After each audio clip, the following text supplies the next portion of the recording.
Hey, welcome back to my channel.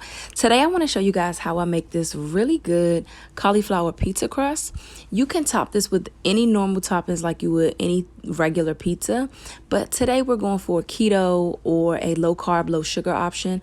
So we are topping this with just cheese, chicken, and red onions. Let's get into it.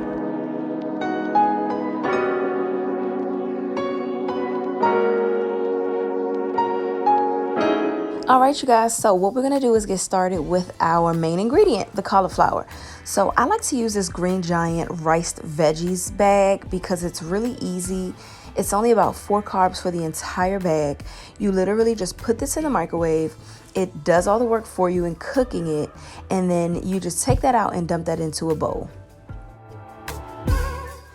Now you can use fresh cauliflower. You just would get that cooked down and then get that down into the consistency of riced cauliflower.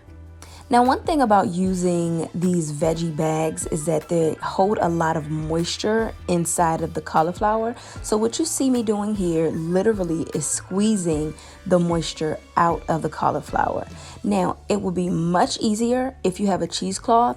You literally would just put that into the middle of the cheesecloth and squeeze it as tight as you can to get all of the moisture out, and you won't lose any excess cauliflower. So as a wife and a work from home mom of 3, it can be crazy sometimes. So dinner sometimes can be very last minute, or I could be a very last minute cook. So sometimes you got to do what you got to do. And sometimes I use a paper towel to drain the excess moisture. And as you can see here, it does a pretty good job. The only thing is sometimes, as you see, the paper towel might rip. So just wanted to kind of show you guys, if you want to use that as an option, it's definitely there, but just be mindful that your paper towel might rip. And just for good measure, I'm going to take one more paper towel and I'm basically just going to pat this dry. You want to make sure that your cauliflower is as dry as you can get it, just to make for a good bake.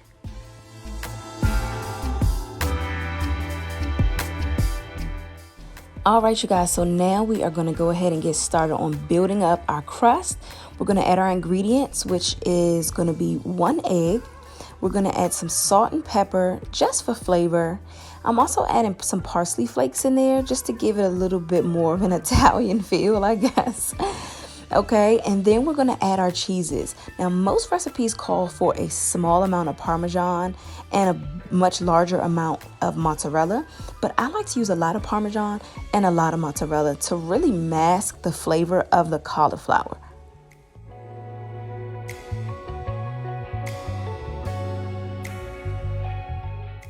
So now with my hands, I'm just going in and I'm mixing everything up.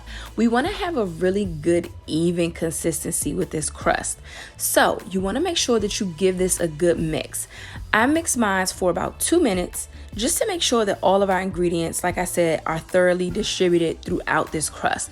You don't want to have an area where you have an excess of ingredients in one place and not in other places. For instance, you don't want your mozzarella to be in one place and not throughout.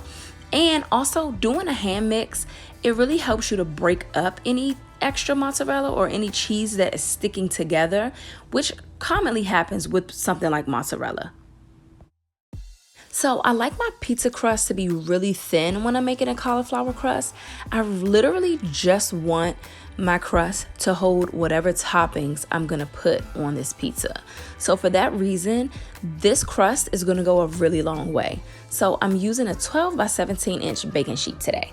So for quick and easy application of some oil on our baking sheet, I'm just gonna go ahead and use some Pam to coat our pan. Then we're going to take a little bit of flour and just sprinkle that all over our pan. After we do that, we are going to basically bang our pan on the sides just to get the full coverage that we need to ensure that our crust does not stick to our pan when we're done cooking. So as you can see, there's still a good amount of the pan that you can see. It's not fully coated in our flour. So it's okay to just go ahead and take a little bit more flour and drop that in and just give it another bang around just to ensure that you have full coverage. So now that we have our pan coated, we are going to go ahead and get started with forming our crust on our baking sheet. Like I said, I want my crust to be really thin, so mine is going to go a really long way. So go ahead and start to press down onto your crust, and you're really just working out the lumps in this. You want to make this flat, you want to make it the shape that you like, and when you're done achieving the shape that you like, you're just going to go ahead and just pat it throughout, feel it, and just make sure that there's no lumps. You want to make sure that there's no bare spaces. If you have really thin bare spaces, you most likely will be able to see through to the pan. And if you see that, you can just kind of drag some of the crust from other areas by just moving it along, kind of massaging it over with your hands over to those spots. Once you reach the consistency that you like, you want to go ahead and pop that into your oven, which is preheated at 400 degrees. A good cook time is about 15 minutes or until your ends are brown and crispy. So now that we have our crust baking in the oven, we want to get started on our toppings. So we're going to get started with our chicken first.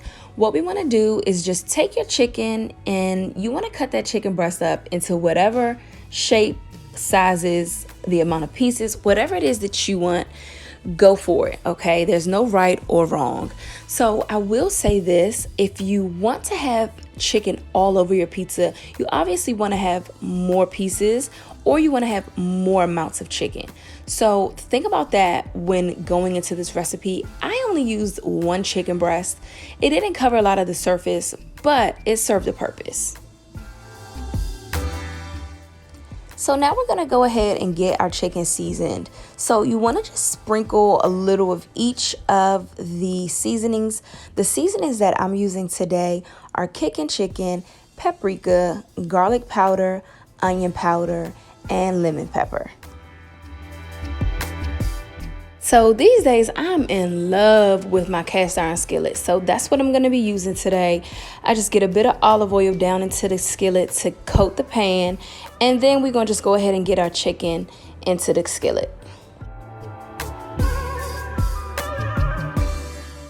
So now that you've got your chicken into the skillet, you're just going to cook this for about 4 minutes.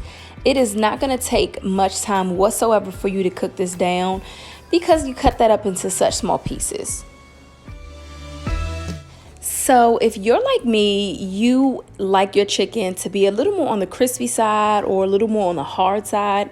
If that's the case, 4 minutes is a good time frame, but you definitely could cook that a little bit longer.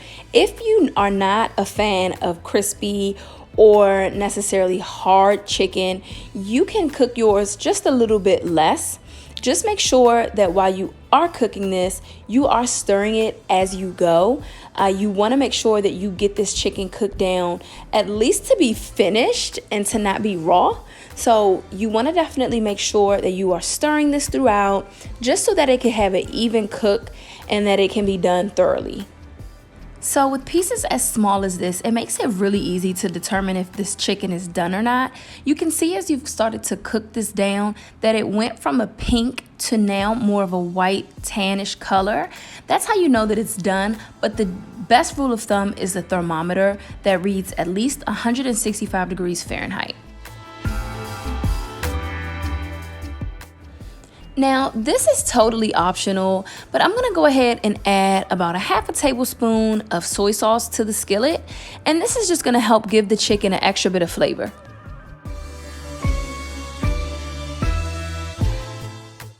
All right, so here's our crust after it has come out of the oven, and you wanna go ahead now, before you put any toppings onto this crust, you wanna take some sort of a spatula. In this case, I prefer a cake spatula.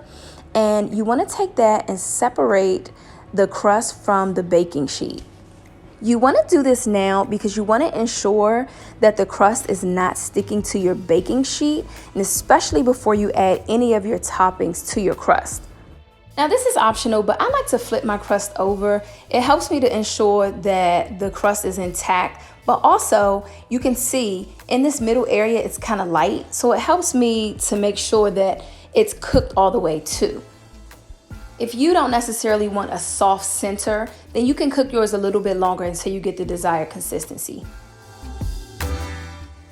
So today we are going for a low carb, low sugar / keto option. So we are not using tomato sauce. If you don't happen to know, tomato sauce, especially those that are like pizza sauces, spaghetti sauce, so on and so forth, they have a ton of sugar. So we're not using that today. We are just going straight in with all of our other ingredients. Now I'm just going ahead and getting the chicken spread across the pizza. Since I did use such a small amount, I have to make it stretch. And now we're going to go ahead and get the onions on, and we are almost ready for the oven.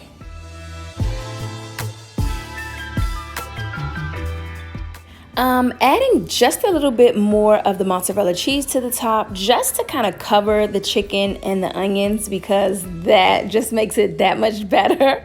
And then I'm going to go ahead and add a little bit more parsley, and then we are ready for the oven.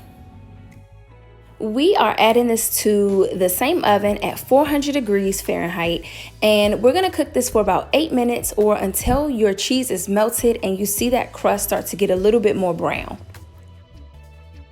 Now that your pizza has cooled, all there's left to do is slice it and enjoy.